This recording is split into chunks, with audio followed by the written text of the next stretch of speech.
You can talk endlessly about why war is a terrible thing.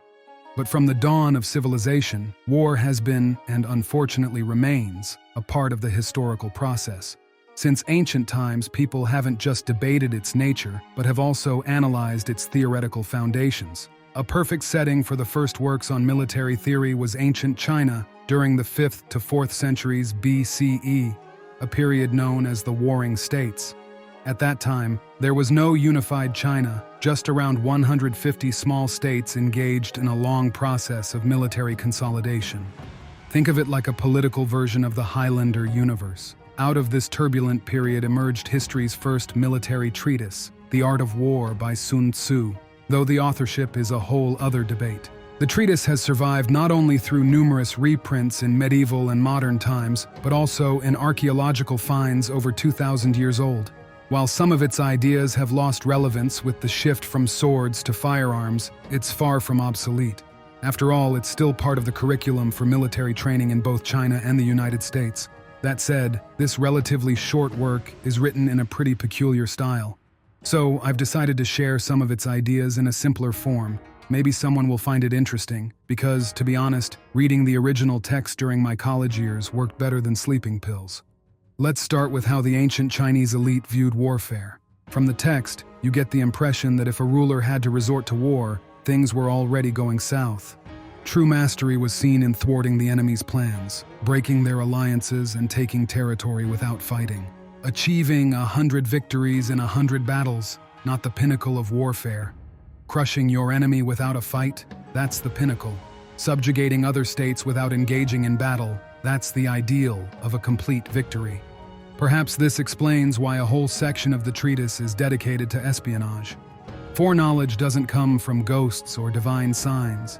It argues that foreknowledge doesn't come from omens or divine signs, but from reliable human intelligence. Real information about the enemy's situation. According to ancient Chinese thinking, there are 5 types of spies you need to use wisely. Local spies are recruited from people living in the enemy's territories.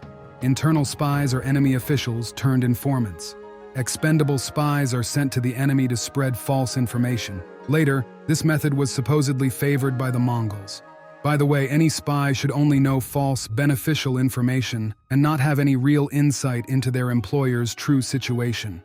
Returnable spies are your classic, well-trained operatives sent into enemy territory to gather intelligence. And of course, there are double agents, who can be recruited by exposing and bribing enemy spies. The treatise suggests sparing no expense on spies, as their cost will always be less than maintaining an army. As it says, of all matters, none is more important than those concerning spies. No rewards are greater than those given to spies. No affairs are more secret than those involving spies. War itself is likened to fire. In clumsy hands, it can consume its owner. A ruler shouldn't take up arms out of anger, and a general shouldn't enter battle out of hatred. They should act only when it's advantageous. If it's not, they should stay put. Anger can turn to joy, hatred to laughter, but a fallen state cannot rise again, and the dead cannot be brought back to life. This is why an enlightened ruler approaches war cautiously, and a good general avoids it as much as possible. That's the path to preserving the state and keeping the army intact. Thorough preparation is frequently emphasized. You don't just plan for the best-case scenario, but for the worst. Considering many options leads to victory. Considering only a few leads to defeat. A lack of plans altogether leads to disaster. Those who excel in warfare don't recruit soldiers twice or transport supplies 3 times. Victory goes to those who calculate carefully before the battle. Those who don't have slim chances. This idea, like many others, might seem obvious today, but remember, it's over 2.5 millennia old. The treatise also stresses the need for swift wars. Never before has a war dragged on for long and benefited a state. So anyone who doesn't fully grasp the harm of war can't truly understand its potential benefits. If victory is delayed, soldiers' weapons dull, their morale wanes, and sieges drain resources. When weapons are blunt and spirits broken, when strength is gone, and supplies exhausted, feudal princes will exploit the weakness and rebel. Even the wisest generals can achieve nothing in such circumstances. That's why the treatise says, I have heard of quick campaigns bringing success, but never of prolonged wars doing so. No state has ever gained from a long war. War loves victory and despises delays. Success depends not only on speed but also on surprise. The treatise advises taking the unexpected route and attacking where the enemy is unprepared. The battlefield should always remain a mystery to your enemy. If they don't know where to expect you, they'll be forced to spread their defenses thin across many locations. If the enemy has set up numerous defensive positions, then the forces they'll engage in battle will be limited. That's why skilled attackers leave the enemy clueless about where to defend, and skilled defenders leave them guessing where to attack. Attacking fortified strongholds or large enemy forces, that's a last resort. The central idea of the entire treatise can be summed up with this phrase: war is the art of deception. If you're capable, appear incapable. If you're using something, make it seem unused. When you're nearby, make it seem like you're far away. When you're far, make it seem like you're close. Lure them with promises of gain, confuse them, and strike. If their situation is stable, prepare for their move. If they're strong, avoid direct confrontation. Anger them to throw them off balance. Present humility to provoke their arrogance. If their troops are fresh, exhaust them. If they're united, sow division. Attack when they're unprepared. Strike when they least expect it. Once you know where he's headed, go where he doesn't anticipate. A great commander is like a snake. Strike its head, and the tail counters. Strike its tail, and the head retaliates. Hit the middle, and both ends fight back. Those who excelled in ancient warfare knew how to keep the enemy's front and rear units from communicating. Larger and smaller formations didn't support each other. Nobles and commoners didn't come to each other's aid. They had a knack for isolating soldiers, making sure they were cut off from one another and couldn't regroup. As for combat tactics, if your forces outnumber the enemy tenfold, encircle them. If you have 5 times their strength, attack directly. Double their strength, divide your forces and attack. If your numbers are equal, engage cautiously. If you're weaker, rely on strategy. And if you're heavily outmatched, avoid the fight. When surrounding an enemy, always leave an escape route. Desperate foes fight with unparalleled ferocity. For your own troops, create situations where retreat isn't an option. When soldiers have no escape, they'll fight with unparalleled determination. In such situations, they'll use every ounce of strength.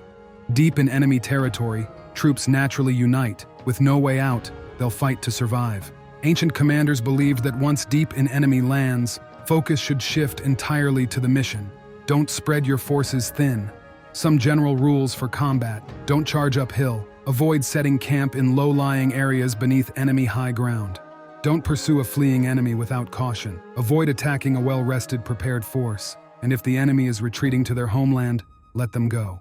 Direct confrontation, or what the text calls orthodox battle, is less effective than strategic maneuvering.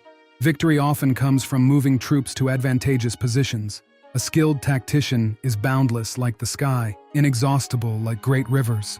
Such mastery includes sourcing provisions from enemy territory to reduce strain on your own resources. However, atrocities against civilians or prisoners must be avoided. They only fuel resistance from the enemy state. The treatise also offers practical advice, like keeping troops on sunny slopes and higher ground to minimize disease. Swamps and damp areas should be crossed quickly. Camps should be set up in dry areas, preferably elevated, offering defensive advantages. Observing enemy behavior is another key to victory. For instance, an overly polite tone from their commander may indicate internal strife. Frequent punishments? Another bad sign. A leader who's harsh one moment and fearful the next clearly lacks control. If soldiers don't trust you and you punish them, they won't follow orders. But if they trust you and there's no discipline, they'll be impossible to command. Frequent rewards? Another red flag for internal issues.